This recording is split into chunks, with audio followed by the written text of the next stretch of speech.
ஆண்டவரே ஆண்டவரே இங்கே தான் இருக்கியா நீ? வந்துட்டியா நீ? அச்சோ யார்கிட்டயா சொல்லியே ஆகணும். ஆண்டவர் வந்துட்டாரே, என்ன பண்ணுறது? யார்கிட்டயா சொல்லியே ஆகணுமே. ஆண்டவரே வந்துட்டாரே,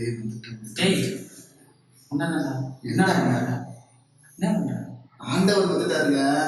ஆண்டவரே வந்துட்டாரு. வந்துட்டாரா? அட ஆமாங்க. ஆண்டவரே வந்துட்டியா? ஆண்டவரே உன்னை நான் எவ்வளவு நாளா ஆண்டவரை எதிர்பார்த்துக்கிட்டு இருந்தேன். வந்துட்டியா ஆண்டவரே? இந்த மகனை எல்லாம் ஆசீர்வதியும் ஆண்டவரே. பரலோகத்துக்கு போகும்போது இந்த மகனையும் அழைச்சிட்டு போகும் ஆண்டவரே. ஆண்டவரே என்னடா பண்ணிட்டு இருக்க? என்னடா பண்ற? நீ தான்டா சொன்ன ஆண்டவர் வந்துட்டாருன்னு. ஆண்டவர்னா அந்த ஆண்டவர் இல்லடா.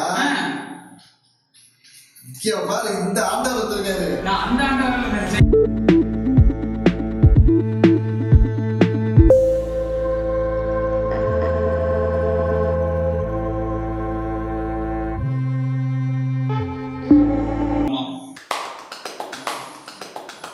உலகமெங்கும் பரவி இருக்கும் பணம் ஓர் அழியாத காகிதம். இந்த உலகம் ஒரு பொட்டிக்கடை என்பதை இதன் மூலம் உணர்த்தி இருக்கிறது. எங்கேயோ அமேசான்ல ஆர்டர் பண்ணா இங்கே டோர் டெலிவரி ஆகுது. சாதி மதம் இனம் யாரும் ஒரே யாவரும் கேள்வி. நீங்களும் நானும் வேலைக்கு போகலன்னா நம்மளை நம்பி இருக்கிற சைக்கிள், மிதிவண்டி, பேருந்து ஓட்டுநர்கள், வாகனம், அடிக்கடி கழண்டு போற செயின், மீன் விற்கிற ஆயா கிட்ட சண்டை போட்டுவிட்டு எக்ஸ்ட்ரா 2 மீன் வாங்கினார்.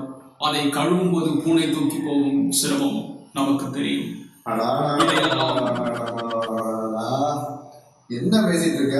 ஒண்ணு தமிழ்ல பேசு, இல்லைன்னா இங்கிலீஷ்ல பேசு. எனக்கு தமிழும் தெரியும், ஆங்கிலமும் தெரியும். ஒரு லாங்குவேஜ் அது தெரியுமா உனக்கு? என்ன மொழி அது தெரியுமா உனக்கு? எனக்கு தெரியாத மொழியெல்லாம் நீங்கள் பேச வேண்டாம். பெயிண்ட் அடிக்க வந்தாலும் நீ என்ன சீலிங் அடிச்ச பெயிண்ட் மண்டையில ஒட்டி கிடக்கு. இதெல்லாம் போடா பெயிண்ட் அடிக்க வேலை போடா போடா வந்து இது என்ன தெரியல? Coffee coffee. Welcome to emergency live வழங்கும் ஸ்மால் பாஸ்.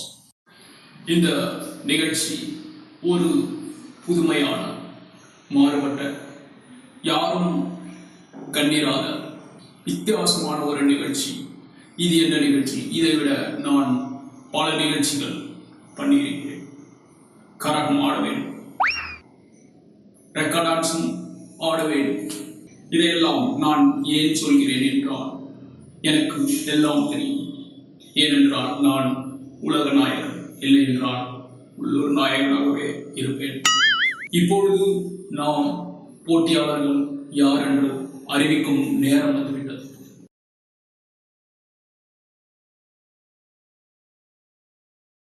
நிகழும் மங்களகரமான சார்வரி வருடம் ஆவணி மாதம் 18ஆம் தேதி 11 மணி அளவில் ஷாலினி, ஷியாம் இவர்களின் திருமணம் பெரியோர்களால்.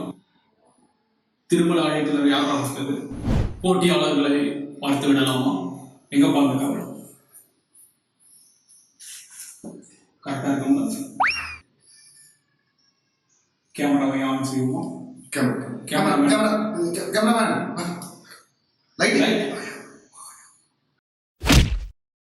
எல்லாம் இங்கே நின்றுகிட்டே சொல்றேன். அனைவரும் தயாரா? போகலாமா? சத்தமா சொல்லு. இல்ல சார், டைரக்டர் வெளில போயிருக்காரா? கேமராமேன் எல்லாம் ரெடி ஆகிட்டாங்க. நீங்களே ஆக்ஷன். நானே ஆக்ஷன் சொல்லி நானே நடிக்கணுமா? எப்படி நடிக்கிறது? நானும் செய்வேன், ஆக்ஷனும் சொல்லுவேன், எல்லாமே நான் செய்வேன். நாங்க எழுந்துருவோம். நான் தான் உலக நாயகன், நான் தான் நடிப்பேன். Welcome back to emergency live வழங்கும் ஸ்மால் பாஸ். சார், உங்க வயசுல பேசுறீங்க, விமலகாசன் வயசுல பேசுங்க. விமலகாசன் வயசு தெரியலடா? தெரியாது, ஒன்றும் இல்லை. ஆட்டோ ஓட்டுவீங்களா? ஓட்டுனேன். இல்லை, அப்படியே லைட்டா அந்த இது இல்லை சார், வாயால ஆட்டோ ஓட்டணும். வாயால எப்படி ஆட்டோ ஓட்டுறது? நீங்க ஓட்டுங்க, நீங்க ஸ்டார்ட் பண்ணுங்க ஆட்டோவை. லைட்டா லைட்டா லைட்டா லைட்டா இன்னும் கொஞ்சம் ஆக்சன் கொடுங்க, கொஞ்சம் ஆக்சன் கொடுங்க. அவ்வளோதான், ஃபிக்ஸ் பண்ணிக்கங்க. வந்துருச்சு பாருங்க வாய்ஸ். முனியாண்டி வடிவு முடியம்மாடு. சார் இது விஜயகாந்த் வாய்ஸ். எனக்கு தெரியாத எந்த வயசுன்னு சார் இதுதான் சார் விஜயகாந்த் வாய்ஸ். எல்லா வயசும் நான் பண்ணுவேன். இப்ப பாருங்க, உலக நாயகன். இப்ப முனியாண்டி வடிவு முடியம்மா எல்லா வயசும் எனக்கு தெரியும். என்னன்னா உலக நாயகன். என்னது சார் எங்க தாத்தா பேரும் ஆத்தா பேரும் சார் இது. உங்க தாத்தா பேரையும் ஆத்தா பேரையும் எழுதுற இடமா இது? சார் தமிழ் பேர் சார் வச்சா ட்ரெண்ட் ஆகும் சார். எப்ப பாரு ஹிந்தி பேர் தானே வைக்கிறீங்க, அதுக்கு முதல்ல தமிழ் பேர் வச்சு வருது சார். செட் ஆகும், நல்லா இருக்கும் சார். உங்க குடும்பத்து பேரை எழுதி விளையாடுற இடமா இது? இல்ல அது இருக்கட்டும். உங்க தாத்தாவுக்கு 2 கொண்டாடி இப்படி சார் கரெக்டாக கண்டுபிடிச்சிங்க. எழுதி வடிவு முடியுமான்னு. அவன் பேசுறேன் நல்ல பையன், சூப்பராக அடிப்பான். நம்ம நிகழ்ச்சிக்கு ஆள் இல்லைன்னு சொல்லி தான் இவனை கொடுத்து உட்காந்துருக்கேன். நல்லா அடிப்பான், சூப்பராக அடிப்பான். எனக்கு தெரிஞ்சு அப்படிதான் சார். உனக்கு தெரியும் ஏன் சார்? அதான் ஏன் சார் நம்ம அப்பவே சார் பார்த்து பண்ணிக்கலாம் சார். அதான் சார் இது 100 ரூபா கொடுப்பேன் சார். மீதியை நீ கொடுத்தியா? மீதி நான் ஏன் சார் நாளாக போடல சார். நான் போடல சார், நான் போடல சார். அடுத்தது 50 ரூபா எனக்கு மேல நடிக்கும். நீ நல்லா நடிக்கிற. என்ன காலி பண்ண? இல்லை சார், அதெல்லாம் இல்லை சார். அதான் பண்ணுறாங்க சார். நம்ம நிகழ்ச்சி 2வது இடம் சூப்பர் ஐடியா ஒன்று இருக்கு. நான் கேட்குறீங்களா? சொல்லு. லக்ஷ்மி ராமகிருஷ்ணனு, அப்புறம் வனிதா, அப்புறம் மீரா மித்துனு, இவங்கெல்லாம் தூக்கி நம்ம இதில் போட்டோம்னு வச்சுங்க, செம்மையாக போடலாம். டிஆர்பி எதுவும் எங்கேயோ கொலாடிசன் பார்க்கலாம் சார். கொலாடிசன் ஏன் சார் சொல்றீங்க? நம்ம டிஆர்பி தான் சார் முக்கியம். டிஆர்பி நமக்கு முக்கியம். அதான் முக்கியம். ஆர்ஆர்பியில் தமிழை காணுமா? அது முதல்ல பாரு. ஸ்மால் பாக்ஸை பாருங்க, பார்த்துட்டு லைக் பண்ணுங்க, ஷேர் பண்ணுங்க, கமெண்ட் பண்ணுங்க.